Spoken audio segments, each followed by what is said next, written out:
सनातन गुरु परंपरेला अनंत वंदन करून आजच्या या पवित्र धर्मसभेत आपले मोलाचे धर्मसंदेश दिलेले बार्शी औंधकर मठाचे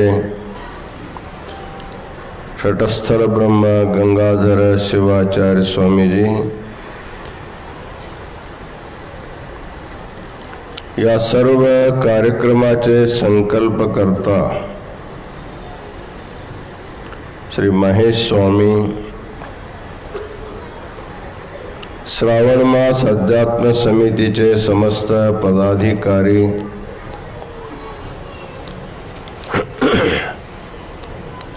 आजचे प्रसादाचे सेवा करणारे श्रीमती आरती प्रभाकर कुंभार,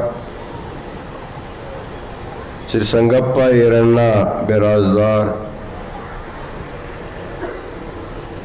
आणि उपस्थित समस्त सद्भक्तगण आणि मातांनो,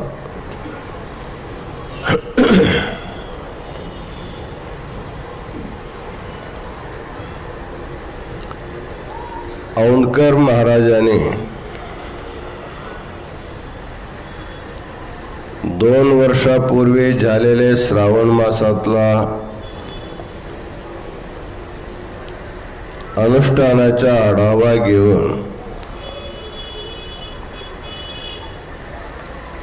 2 वर्ष मागे आपण काय ऐकलं होतं ते तुम्हाला स्मरण करून थोडासा दिलेला आहे. हे विस्मरण हा मनुष्याचा स्वभाव आहे. 4 दिवसापूर्वी आम्ही काय खाल्लं होतं सांगा म्हटलं तर लवकर सांगता येत नाही. आता 2 वर्षापूर्वी ऐकलं सांगा म्हटलं तर कसं सांगणार.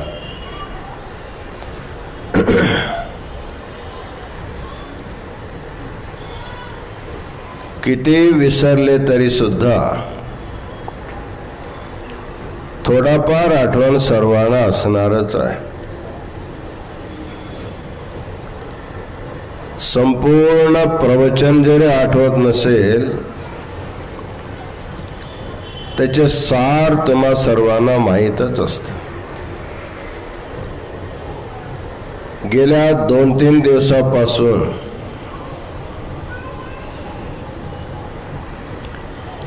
अमृतत्व प्राप्तीच्या मार्गाबद्दल आपण विचार करीत आहोत. आमचे मूल अमृतत्व आहे. आम्ही सर्व अमृताचे पुत्र आहे, संतान आहे. मूलस्थान प्राप्त करून घेणं आपला जीवनाचा परम लक्ष्य असतं.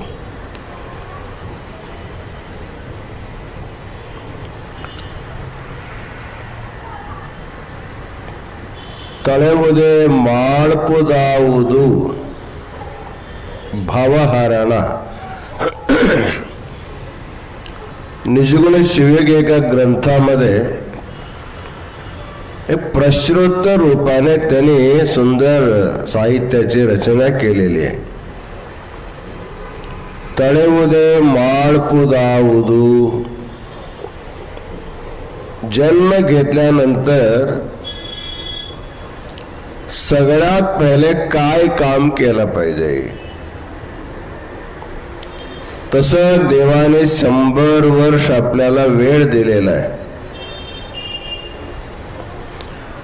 परंतु या 100 वर्षामध्ये आपण भरपूर काम करत असतो.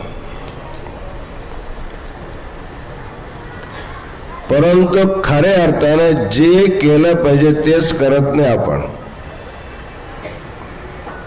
ते सोडून बाकी सगळं करत बसतो. म्हणतो ते शेवटी करायचे, शेवटी करत जाऊ असं आपण म्हणतो. परंतु शेवटची परिस्थिती कशी असते काय सांगता येत नाही. म्हणून सर्वात प्रथम करणं म्हणजे आपले भवहरण, जनन मरण रूपी जो चक्र आहे त्या चक्रातून पार होण्याच्या बद्दल आपण चिंतन केलं पाहिजे. त्या जनन मरण चक्रातून पार करण्यासाठी श्रवण हा अमोघ साधन आहे.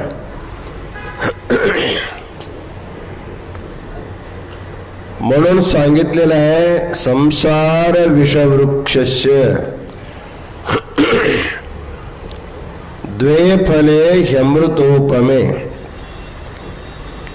सुभाषित रसास्वादः सज्जनैः सह संगतिः. देवाने एक विषवृक्षाचे निर्माण केला. संसार रूपी विषवृक्ष आहे, संसार विषवृक्षस्य. परंतु या वृक्षाचे वैशिष्ट्य आहे, वृक्षामध्ये जरी सगळ्याकडे विषाचे जरी फळ असेल, देवाने त्याच्यामध्ये 2 अमृताचे फळ ठेवलेले तुमच्यासाठी. ते कोणता? सुभाषित रसास्वादः सज्जनैः संगतिः. ज्ञानी लोकांचे उत्तम वाक्यांचे श्रवण करणं आणि संतांचे सज्जनांचे सहवास करणं, हे 2 या संसारामध्ये अमृताचे फळ आहे. म्हणून जिथं सज्जन असतात, जिथं शास्त्र चर्चा चालते, तिथं अवश्य जाऊन त्याचा लाभ प्रत्येकाने घेतला पाहिजे.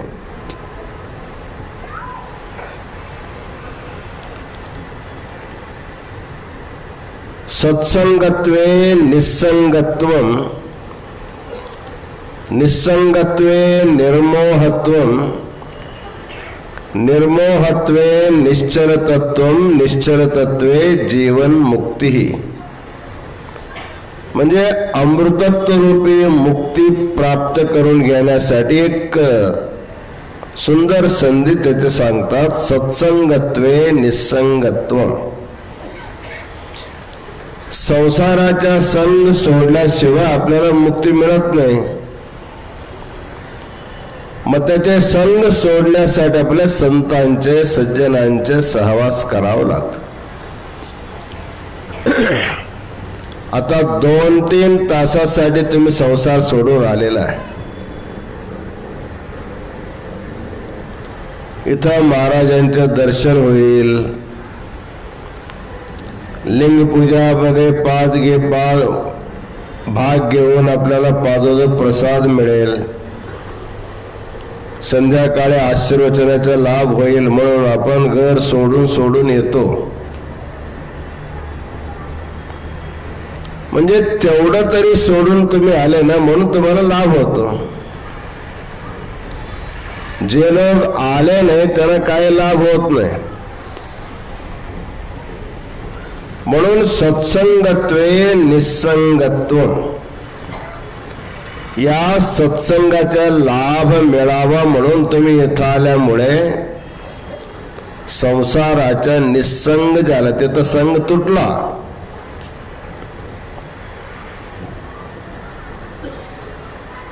म्हणजे थोडा का वेळ होईना तुम्ही संसारातून दूर आलेला आहे.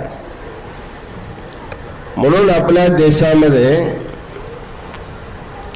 जे तीर्थयात्राचे जे पद्धती घातलेली आहे त्याच्यासाठीच आहे.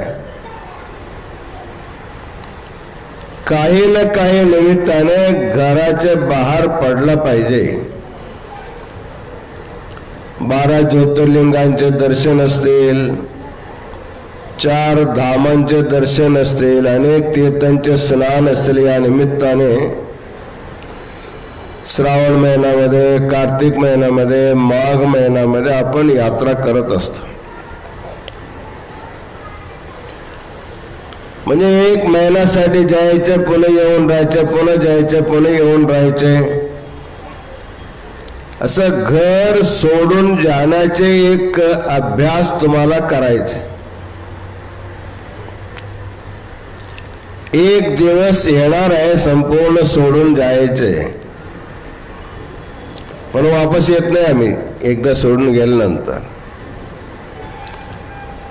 म्हणजे एकदम सोडून जाणं अवघड असतो. वर्षातून एकदा, वर्षातून दोनदा सोडून जायचं, पुन्हा यायचं, सोडून जायचं, पुन्हा यायचे. असं जाऊन येऊन अभ्यास झाला तर जाताना काय वाटत, चला जाऊ. म्हणजे जीवनामध्ये सुवास येण्यासाठी आपल्याला तीर्थक्षेत्रामध्ये वास करावा लागतो. आपला घर म्हणजे त्याचं नाव आहे भोगभूमी.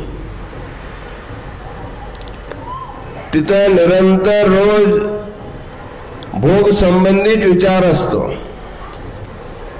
परंतु जे मठ आहे, मंदिर आहे, तीर्थक्षेत्र आहे, पवित्र स्थान, ते योगभूमी असतात.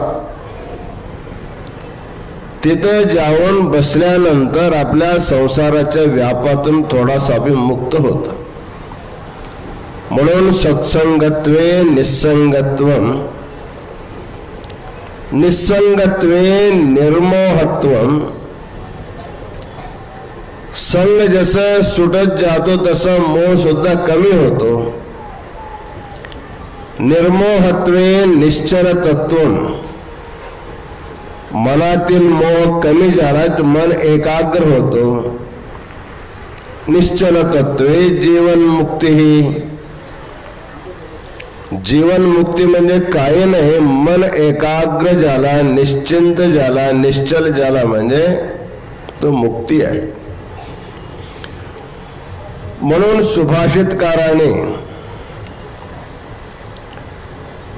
सत्संगतीला, संतांच्या सहवासाला अत्यंत महत्व दिलेलं आहे. भर्तृहरी एका नीती शतकामध्ये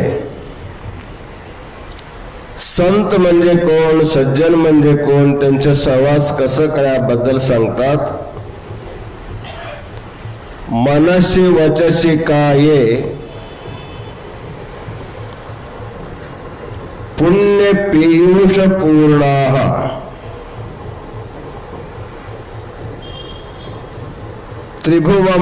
त्रिभुवनमुपकार श्रेणी प्रीणयन्तः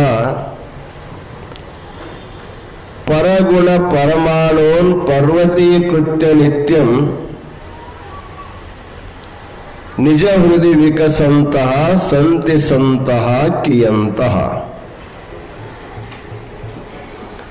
संत म्हणजे सज्जन. त्याला कोणाला आपण सज्जन म्हणायचे, संत कोणाला म्हणायचे. सहवास करण्यापूर्वी संतांची ओळख पाहिजे.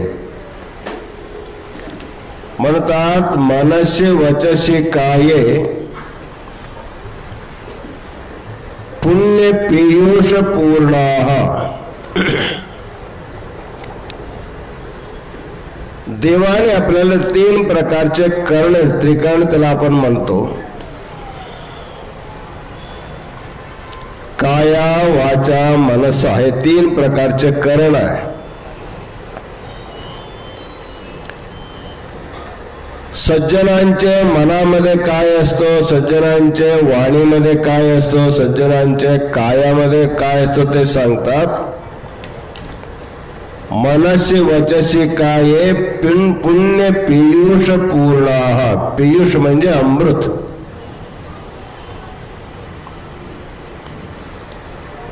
ज्याच्या मनामध्ये इतर लोकांबरोबर शुभ वासना असतो त्याला आपण पुण्य म्हणतो. दुसऱ्यांच्या बद्दल जर अनिष्ट चिंतन आपल्या मनामध्ये आलं तर तो विष आहे, त्याला अमृत म्हणता येत नाही. सज्जनाचे मनामध्ये, सज्जनाचे वाणीमध्ये, सज्जनाचे कायामध्ये पुण्य पीयूष पूर्णाः म्हणजे त्याच्या मनामध्ये पुण्यरूपी अमृताचे वास असतो. म्हणजे नेहमी निरंतर बहुजन हिताय बहुजन सुखाय, ज्या विचाराने अनेक लोकांचे कल्याण होणार आहे असा विचार त्यांच्या मनामध्ये नेहमी येत असतो. आणि बोलताना सुद्धा आता हितकर वचनही बोलतात, अहितकर वचन कधी बोलत नाही, असत्य बोलत नाही. आणि शरीराने सुद्धा सर्वजन हिताचे कामच करतात. म्हणून ज्याच्या मन, वाणी आणि कायामध्ये पुण्यरूपी अमृत भरलेलं आहे त्याला आपण काय म्हणतो? सज्जन तो संत म्हणतो. पुढे म्हणतात त्रिभुवनम उपकार,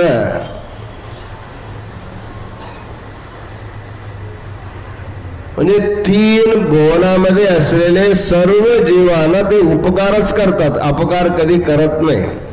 उपकार श्रेणीने भरलेले असतात. एकदा उपकार करून सोडत नाही, निरंतर उपकार करत असतात. उपकार म्हणजे काय? लोकांना सहयोग, त्याला आपण परोपकार म्हणतो. कोणीतरी व्यासाला विचारले, व्यास महाराज तुम्ही 18 पुराण लिहिलेलं आहे, ते 18 पुराणांचे वाचन सगळ्यांना करणं शक्य नाही. त्या सर्व पुराणांमध्ये तुम्ही काय लिहिले ते एक सार रूपाने सांगा एका वाक्यामध्ये. त्यावेळी व्यास म्हणतो 18 पुराणानां सारो व्यासेन कीर्तितः परोपकारः पुण्याय पापाय परपीडनम्.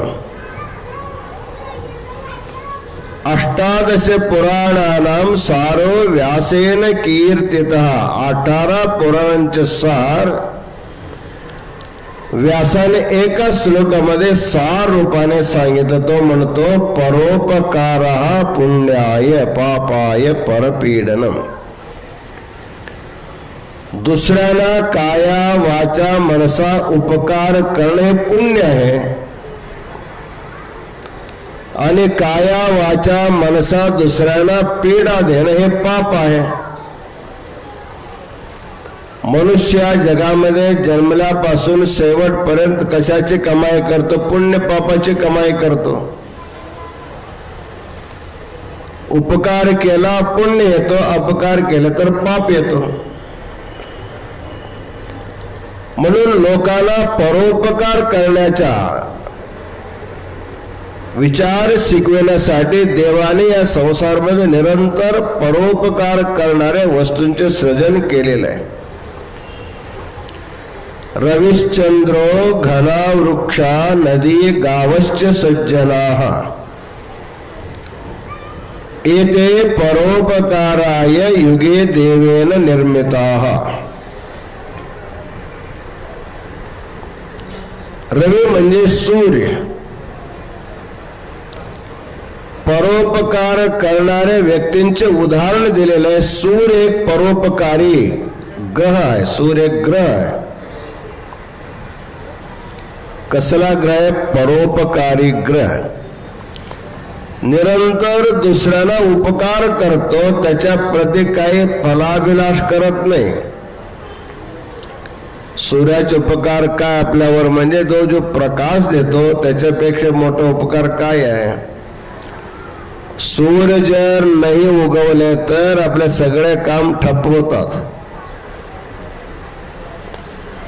सूर्य 12 तास आपल्याला प्रकाश देतो.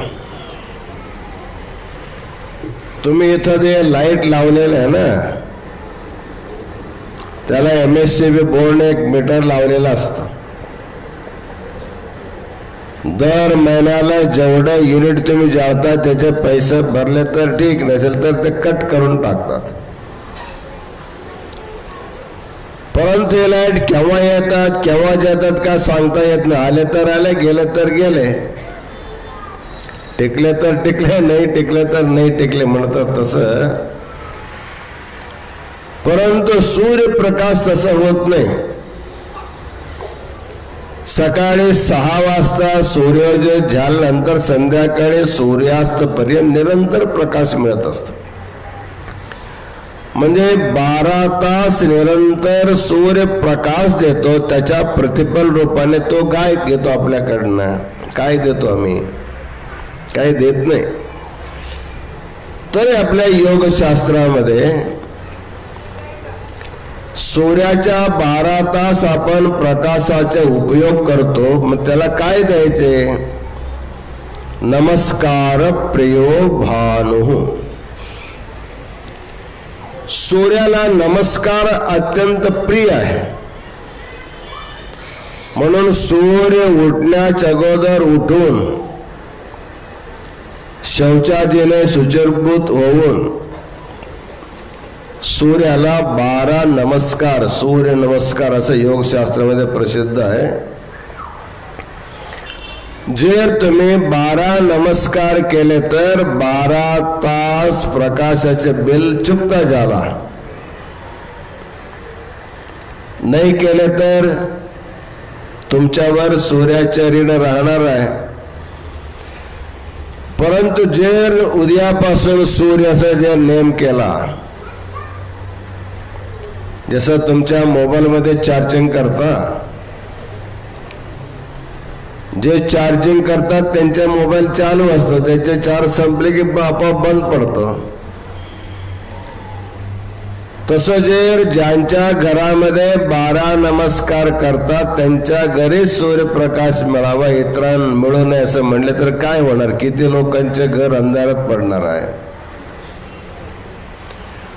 म्हणजे तुम्ही नमस्कार करा न करा, तुमचे काही अपेक्षा न करता अनादि कालापासून अनंत कालपर्यंत सर्वांना प्रकाश देणारे जो सूर्य आहे तो परोपकाराचे एक उदाहरण आहे. रवी ही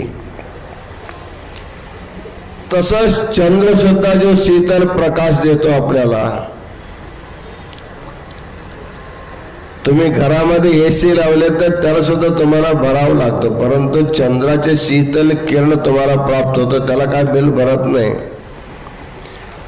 कमीत कमी पौर्णिमाच्या दिवशी चंद्रमाची पूजा केले तर सुद्धा चालतं, तरी करत नाही, काही करणारे करतात. त्याच्यानंतर घनाहा तिसरा उदाहरण देतात. तर मेघ जो वर्षाव करतो वर्षाकाळी, तुमच्या नळामध्ये पाणी येण्यासाठी तुम्हाला बिल भरावं लागतं मीटर प्रमाणे. परंतु ज्यावेळी मेघ वर्षाव करतो, प्रचंड वर्षाव करतो पाणीचा, तुमच्याकडून काय अपेक्षा करत नाही. सर्व जीवांना जीवदान देण्यासाठी जीवन रूपी जल देतो, परंतु त्याच्या प्रतिफल रूपाने मेघ सुद्धा काही अपेक्षा करत नाही. हा सुद्धा एक सज्जनाचे उदाहरण आहे. तसं वृक्षाहा, महेश स्वामी तुम्हाला मागच्या वेळी झाड दिले होते.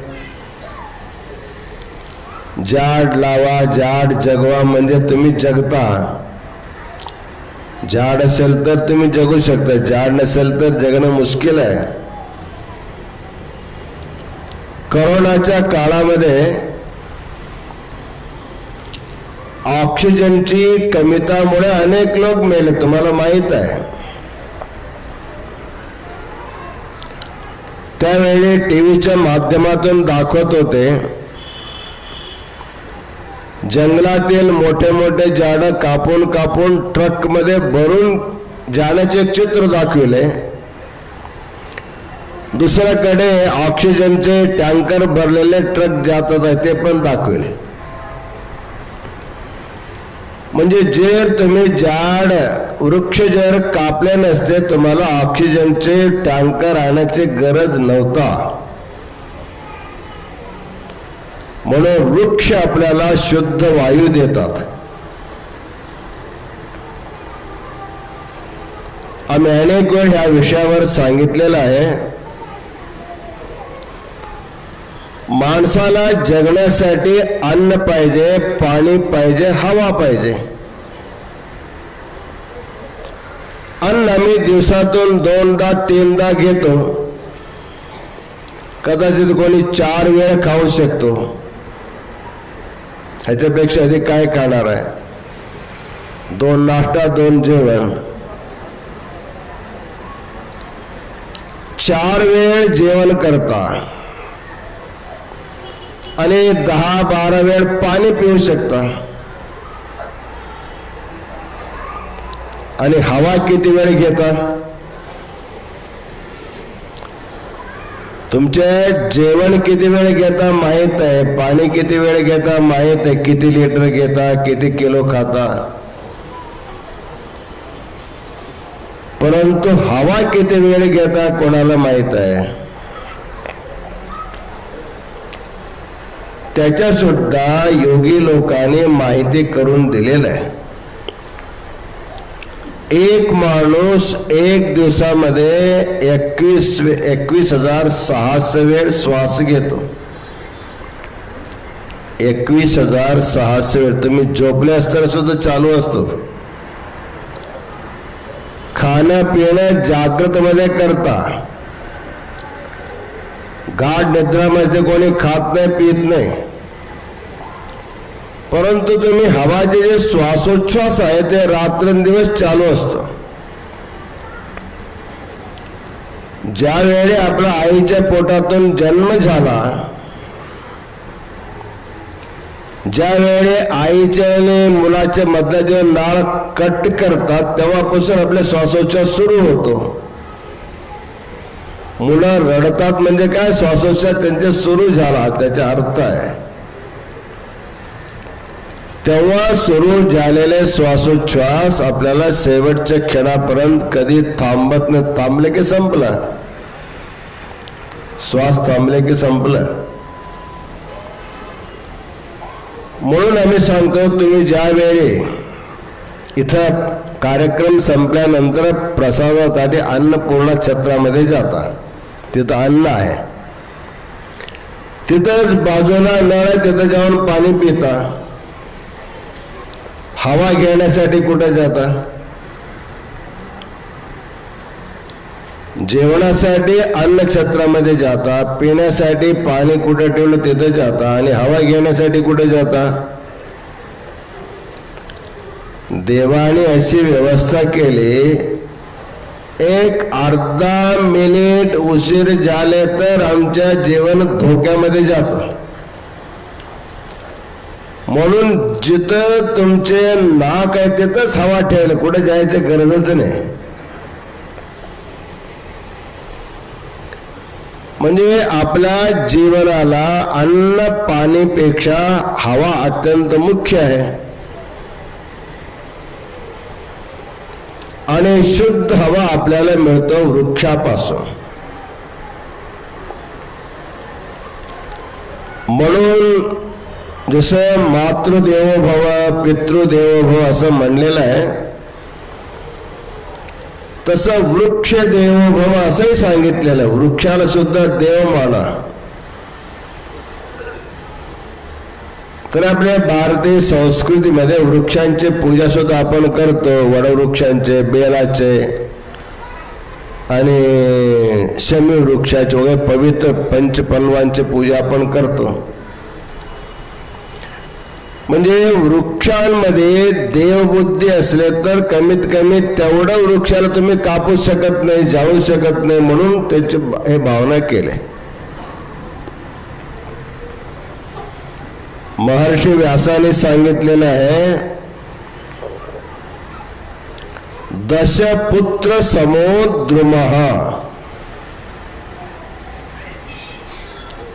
म्हणजे घरामध्ये 10 पुत्र असणं आणि घराच्या अंगणामध्ये 1 वृक्ष असणं दोन्ही बराबरच आहे. दशपुत्र समो द्रुमः, 1 वृक्ष म्हणजे 10 संतानाच्या बरोबरीचं असतं. जे समजा तुम्हाला संतान नाही झाला तरी चिंता करायचे कारण नाही.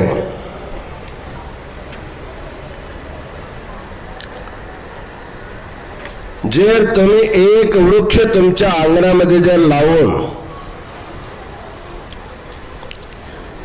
त्याचे वाढ केले तर, त्याचे गोपासना केले तर, त्याचे जोपासना केले तर तुम्हाला संतान नसेल तरी सुद्धा तुम्हाला 10 संतानाचे पुण्य तुम्हाला मिळतो असं शास्त्रामध्ये सांगितलेलं आहे. म्हणून महेश स्वामी तुम्हाला त्यावेळी पण झाडाचे रोपटे दिले, आता पुन्हा देणारच आहे.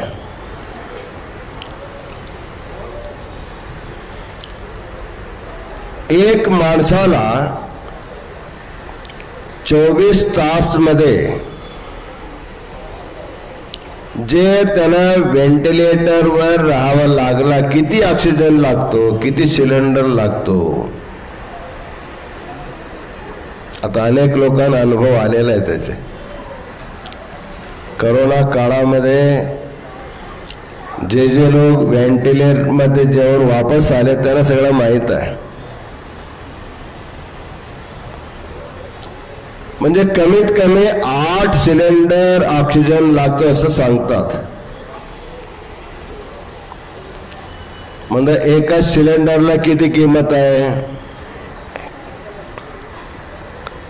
400-500 काय तर असेल, 1000 असतील. जर वाढ झाला असेल तर रेट कमीत कमी एक माणसाला, जसं तुम्ही पाणी विकून पिता, बोतल विकून पाणी पिता, तर सहसा नळामध्ये लवकर पित नाही, चांगलं नाही म्हणून. बोतलचे पाणी कसे असो पितो आपण. नळातलं पाणी बोतलमध्ये बंद करून दिले तर तुम्ही पिता, लोटामध्ये दिलं तर पित नाही.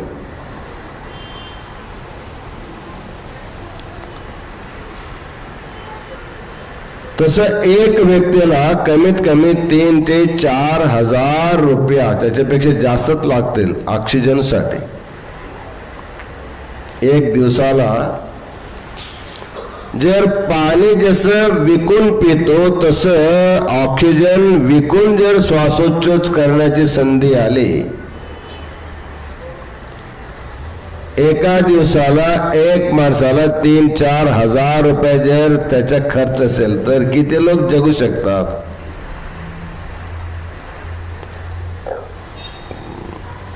ते फक्त हवासाठी. पाणीचे खर्च वेगळं, जेवणाचे खर्च वेगळं, कपडाचे खर्च वेगळं, मुलांचे शिक्षणाचे वेगळं, आणि वर आजार पडलं तर दवाखान्याचे खर्च वेगळं. म्हणजे वृक्ष जर नसे झाले तर, वृक्षांचे अभाव झाले तर किती अवघड आहे सांगतात. म्हणून वृक्ष सुद्धा सज्जन कसे असतात त्याचे उदाहरण एक वृक्ष आहे.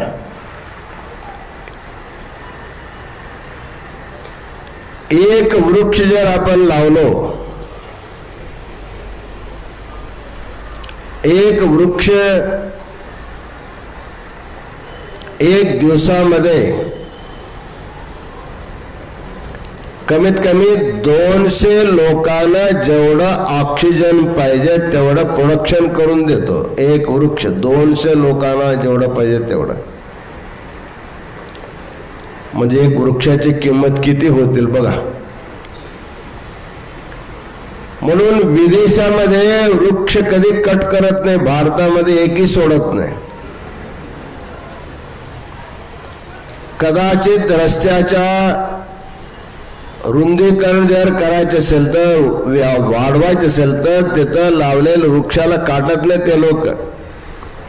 ते मुळासकट उचलतात, दुसरीकडे लावतात. आपल्याकडे सुद्धा ते पद्धती आलेले सध्या सुरू झालेले. म्हणजे एक वृक्ष एक दिवसामध्ये 200 लोकांना जेवढं ऑक्सिजन पाहिजे तेवढं ऑक्सिजनची निर्मिती करते. तसं किती दिवस करणार? 200 वर्ष पर्यंत करत. वृक्षाचे आयु कमीत कमी 200 वर्ष आहे. जर तुम्ही त्याला छाडछाड नाही केला, काटकूट नाही केलं तर तो 200 वर्षपर्यंत तुम्हाला निरंतर ऑक्सिजन देत असत. म्हणून सुभाषितकार म्हणतो वृक्षाः. तुमच्या प्रतिफलाचे फक्त ज्यावेळी तुम्ही लावता त्यावेळी थोडं खत लावणार, थोडं पाणी घेणार. एकदा वाढल्यानंतर त्याच्याकडे बघायचे काही कारणच नाही. तसा स्वतःचे करून घेतो, तुम्हाला छाया देतो, फळ देतो, ऑक्सिजन देतो. आयुष्य संपल्यानंतर तुमच्या दुकानाचे मकानाचे सगळ्या लाकडाचे सामान बनून सुद्धा तुमच्या घरात निरंतर राहतो. म्हणून वृक्षाः, वृक्ष सुद्धा सज्जनाचे एक उदाहरण. म्हणून रविश्चंद्रो घना वृक्षा नदी गावश्च सज्जनाः. आता आपल्या देशामध्ये भरपूर नदी आहेत, पवित्र नदी. आम्ही सर्व आपले गावातले पाणी त्याच्यामध्ये मिसळून सर्व नद्या आपण घाण केलं. एकही नदी शुद्ध राहिलेली नाहीये. करोनाच्या काळामध्ये सगळे फॅक्टरी बंद होते आणि कोणी कोणाला कुठे तीर्थयात्रा सगळे बंद होता. कोणी कुठल्या नदीजवळ गेला नाही. फॅक्टरी सगळे बंद झाल्यामुळे कुठलाही घाण पाणी नदीमुळे मिसळलेले नाही. त्यावेळी हवामधला ऑक्सिजन प्रमाण वाढला होता. दिल्ली, कलकत्ता सारख्या शहरामध्ये, अत्यंत प्रदूषित शहरामध्ये सुद्धा ऑक्सिजनचे लेवल वाढलेलं असं वैज्ञानिकांनी सांगितलं, तुम्हाला माहित आहे. आणि सर्व नद्या शुद्ध झाल्या होत्या. त्याच्यामध्ये दूषित पाणी मिसळत नाही म्हणलं तर शुद्ध होतो. माणूस स्पर्श केले की अशुद्ध होतो. माणसाचा स्पर्श नाही झाला म्हणजे सगळे शुद्धच असतात.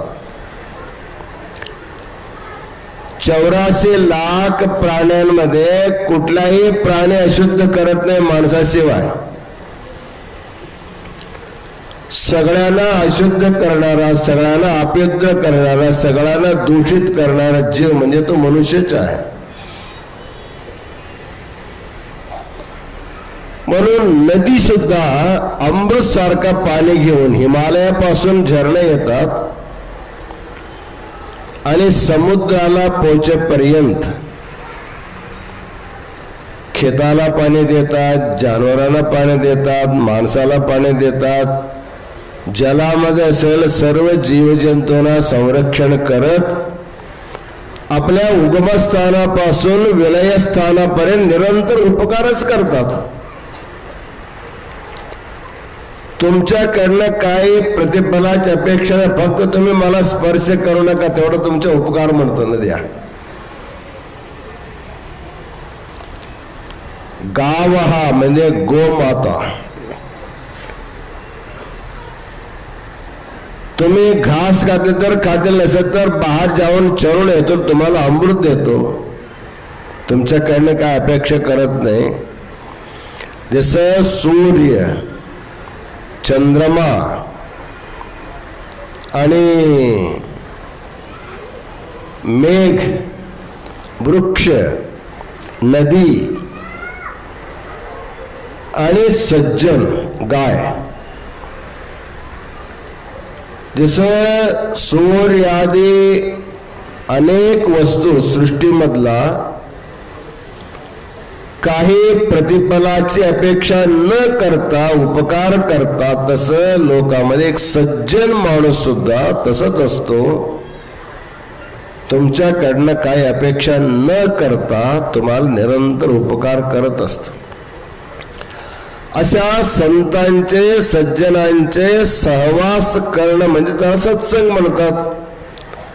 सता म्हणजे सज्जनांचा, संग म्हणजे सहवास. सत्संग करा, सत्संग करा म्हणजे काय करायचे? संतांचे जवळ जाऊन बसून त्यांचे जे उपदेश असतो तो श्रद्धेने श्रवण करणं म्हणजे हे सत्संग असतं. एका सुभाषितकार सत्संगाचे फल सांगितलेलं आहे. जाड्यम धियो हरति सिंचति वाचि सत्यम चेत प्रसादयति दिक्षु तनोति कीर्तिम मानोन्नतिम दिशति पापमपाकरोति सत्संगति कथय किम न करोति पुंसाम. सज्जनांच्या सहवासाने आपल्याला काय मिळत नाही, भरपूर मिळतो. एक एक त्याची गिनती करतात. जाड्यम धियो हरती, पहिला लाभ सत्संगाचा पहिला लाभ आहे जाड्यम धियो हरती, बुद्धीचे जडता दूर करतो. म्हणजे बुद्धीमधला जो अनादि अज्ञान आहे, जे अनादि कालापासून दडून बसले ते दूर करण्याचं सामर्थ्य सत्संगामध्ये आहे. आता तुम्ही 1 तास या पेंडाल मध्ये बसून ऐकता शिवाचार्यांचे धर्मसंदेश, महास्वामींचे आशीर्वचन ऐकत असताना 1 तासामध्ये सगळ्यांच्या बुद्धीमध्ये खूप मोठा प्रकाश येतो, प्रकाश पडतो, ज्ञान होतं. म्हणजे काही ना काही तुम्हाला न कळत असलेले विषय तुम्हाला कळायला सुरू होतात. म्हणजे बुद्धीची जडता, बुद्धीचे अज्ञान, बुद्धीचे जे अविवेक आहे ते दूर होतो. जाड्यम धियो हरती, पहिला काम, हे पहिला लाभ आहे. सिंचती वाच सत्यम, सत्य म्हणजे परब्रह्म परमात्मा ही सत्य आहे.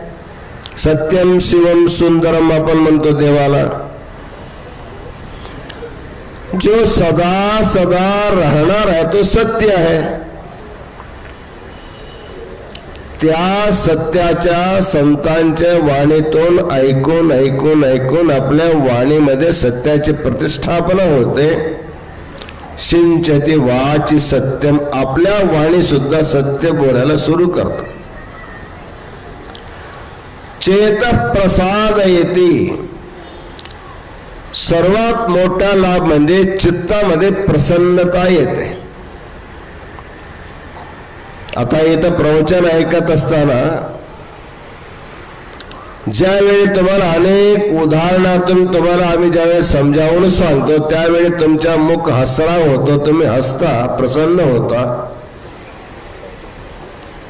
म्हणजे तुमच्या चित्ताला प्रसन्नता प्रदान करण्याचा लाभ म्हणजे सत्संगातून मिळतो तुम्हाला. चेत प्रसाद येते. दिक्षु तनोति कीर्तिम, जे लोक सत्संग मध्ये भाग घेतात त्यांची बुद्धी सद्बुद्धी होते. बुद्धी सद्बुद्धी झाल्यानंतर सत्कर्म करतो. काहो तो किती सुधारलेला आहे. पूर्वी कसं होतं, आता प्रवचन ऐकून ऐकून किती सुधारले, असं तुमची कीर्ती दशा दिशेमध्ये वाढला सुरू होतो. दिक्षु तनोति कीर्तिम. आता हे प्रवचन ऐकता ऐकता तुमचे बुद्धी शुद्ध झाले, काहीतरी कार्यक्रमासाठी देवा असं सद्बुद्धी झाले. त्यावेळेला तुम्हाला वर बोलवतात, रुद्राक्ष माला घालतात, नाळ देतात, मग तुमची कीर्ती वाढली की नाही. दिक्षु तनोति कीर्तिम. एक साधा दाम्पत्य पूजा घेतले तरी सुद्धा महास्वामी तुमचं नाव घेऊन प्रचार करतात, मग प्रसिद्धी होते की नाही तुमची. दिक्षु तनोति कीर्तिम म्हणजे एवढं कीर्तीचे भाजन सुद्धा तुम्ही होता. मानोन्नतिम दिशती, मनाची उंची वाढत जात. म्हणजे मनाची स्थिती जे खालची चिची होती ती वंची वाढत जाते आणि अधो विचार जातात, उच्च विचार तुमच्या मनामध्ये यायला सुरू होतात. मानोन्नतीम दिशती पापमपा करोती. सत्संगामध्ये पूजापाठ तीर्थयात्रेने पाप नष्ट होतो हे ठीक आहे, परंतु सत्संगामध्ये भाग घेतल्यानंतर तीर्थयात्रा केल्याने जसं पाप निवृत्ती होतात त्याच्यापेक्षा अधिक पाप निवृत्ती सत्संगामध्ये होतो. म्हणून माणसांचे मनामध्ये 3 प्रकारचे मन असतात. मन, विक्षेप आणि आवरण. म्हणजे निषिद्ध कर्म करून जे पाप संग्रह होतो त्याला मन म्हणतात. त्याने जन्मामध्ये संग्रहित झालेले पाप सुद्धा श्रवण केल्याने दूर होतो. म्हणजे तुमच्या पापाचे अपनोदन सुद्धा होतो. पापमपा करोती. सांगतात आणखीन काय पाहिजे तुम्हाला. तुमच्या बुद्धीमध्ये प्रकाश पडतो, तुमचे कीर्ती वाढते, तुमचे पाप दूर होतात, तुमच्या वाणीमध्ये सत्याची प्रतिष्ठा होते. म्हणजे जे जे तुम्हाला उच्च दृष्टीचे पाहिजे सगळं तुम्हाला सत्संगाने मिळतं. म्हणून सत्संगती कथय किम न करोति पुंसाम. केवळ सत्संग मध्ये बसून श्रवण केल्याने भरपूर लाभ होतात. त्यासाठी अमृतत्वाचे प्राप्तीसाठी सत्संग करणं नितांत गरजेचं आहे. म्हणून हा श्रावण मास हा सत्संगाच्या निमित्ताने पूजापाठ प्रवचनाचे कार्यक्रम आयोजन केलेलं आहे. पुण्यनगरीमध्ये वाहनांचे भरमार वाढल्यामुळे महाराज येऊ शकले नाही. खरं म्हणजे 6ला यायचं म्हणजे 4लाच निघावं लागतो, परंतु झाला नाही. महाराज उशीर आले, त्यांचे काय धर्मसंदेश होणार नाही. तरी परंतु महाराजांनी उपस्थिती लावले, हाजरी लावले, त्यांना मार्क्स मिळालेला आहे.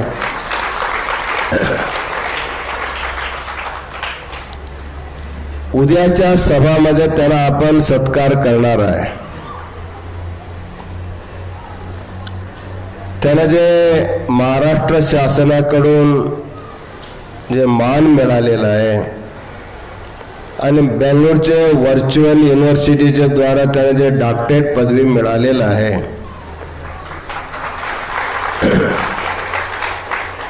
एका श्लोकात म्हणतात परगुण परमाणून पर्वती कृत्य नित्यम.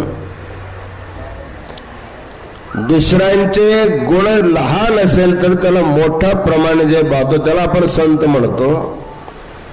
तसं महाराजांनी, दारेश्वर महाराजांनी आपल्या सत्कर्माच्या माध्यमातून, धर्मप्रचाराच्या माध्यमातून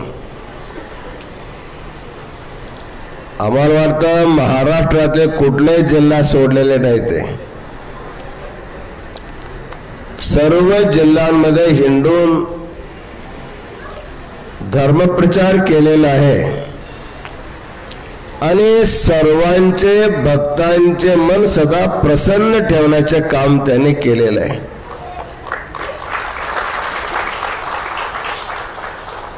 म्हणून त्याला त्यांचे कार्याच्या अन्वर्थक अनुरूप प्रशस्ती द्यावं म्हणून आम्ही विचार केलेला आहे. आम्ही घोषणा करतो, उद्या देतो तुम्हाला. महाराजांना जे प्रशस्ती देतो त्याचे नाव आहे शिष्यवृत्त पद्म भास्कर.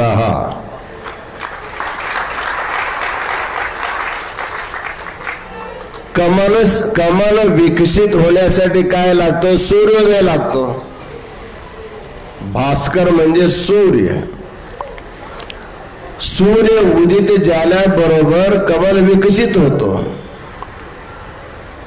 तसं महाराज एक भास्करासारखा सूर्यासारखा आहे.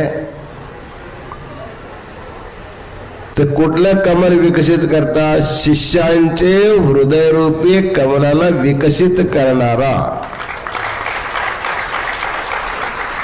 शिष्य हृत्पद्म भास्कर अशी उपाधी आज घोषणा केलेली आहे. उद्या त्यांना पीठातर्फे गौरव करून ते प्रशस्ती आम्ही प्रदान करणार आहे. उद्या मग मला अर्धा तास अगोदर यावं लागेल तुम्हाला.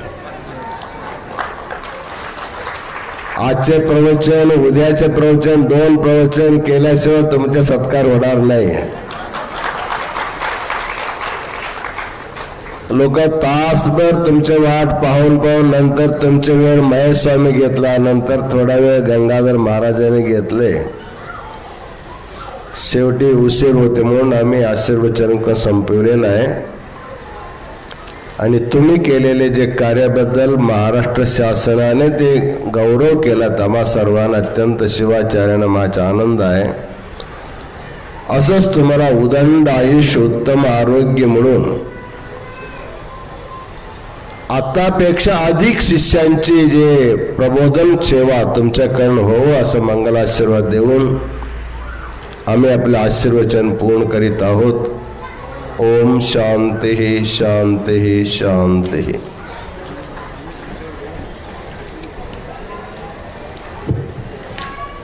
आजचे महाप्रसादाचे श्रीमती आरती कुंभार व बिराजमान साहेब या दोघांवरती यायचे बाकीच्या सर्वांनी जागेवरती उभा आहात. नंतर परत आरती वेळेला खाली बसायचं मग एकेकांना दर्शन द्या. चला आजचे महाप्रसाद जाते. चला श्रीमती आरती प्रभाकर कुंभार सौ संगापा इंगापा बिराजा. चला लवकर चला.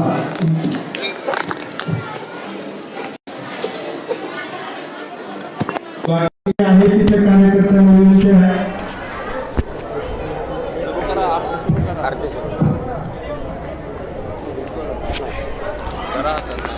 श्री विश्वाराध्याय मंगलम शिव विश्वैकपालाय मंगलम. श्री विश्वाराध्याय मंगलम शिव विश्वैकपालाय मंगलम. विश्वेश जाताय विश्वानि विश्वेश जाताय विश्वानि बीजाय श्री विश्ववन्द्याय मंगलम. शिव विश्वैकपालाय मंगलम. चरवृन्दवन्द्याय मंगलम. वरचरनीतिबोधाय मंगलम. चरवृन्दवन्द्याय मंगलम. वरचरनीतिबोधाय मंगलम. गुरुरूपधाराय गुरुराजिराजाय गुरुरूपधाराय गुरुराजिराजाय परिपूतदेहाय मंगलम. शिव विश्वैकपालाय मंगलम. भवमूलभङ्गाय मंगलम. शिव शिवलिङ्गसङ्गाय मंगलम. भवमूलभङ्गाय मंगलम. शिव शिवलिङ्गसङ्गाय मंगलम. भवमङ्गलाङ्गाय शिवपिङ्गचूडाय भवमङ्गलाङ्गाय शिवपिङ्गचूडाय कवितुङ्गसेव्याय मङ्गलम् शिव विश्वैकपालाय मङ्गलम् काशीपुरेशाय मङ्गलम् कवि काशीनाथेशाय मङ्गलम् काशीपुरेशाय मङ्गलम् कवि काशीनाथेशाय मङ्गलम् क्लेशापहाराय पाशप्रमोचाय क्लेशापहाराय पाशप्रमोचाय श्रीशालिमान्याय मङ्गलम् शिव विश्वैकपालाय मङ्गलम् श्रीविश्वाराध्याय मङ्गलम् शिव विश्वैकपालाय मङ्गलम् शिव विश्वैकपालाय मङ्गलम् ॐ वागर्थाय सम्पृक्तो वागर्था प्रतिपत्तये जगतपितरो वन्दे पार्वती परमेश्वरो साम्बजय नमः पार्वतीपते शिव हर हर श्रीमज्जगद्गुरु पंचाचार्य महाराज की श्रीमज्जगद्गुरु डॉक्टर चंद्रशेखर शिवाचार्य महाराज की श्री संत शिरोमणि मन्मथ स्वामी महाराज की हर हर हर हर सर्वांनी ओम नमः शिवायचा जाप करायचा आहे. सावकाश शांत समाधानाने आपण दर्शन घ्यायचं आहे. दर्शन झाल्यानंतर महाप्रसाद घ्यायचा आहे. सर्वांनी सुरुवात करायचं आहे. ओम नमः शिवाय ओम नमः शिवाय ओम नमः शिवाय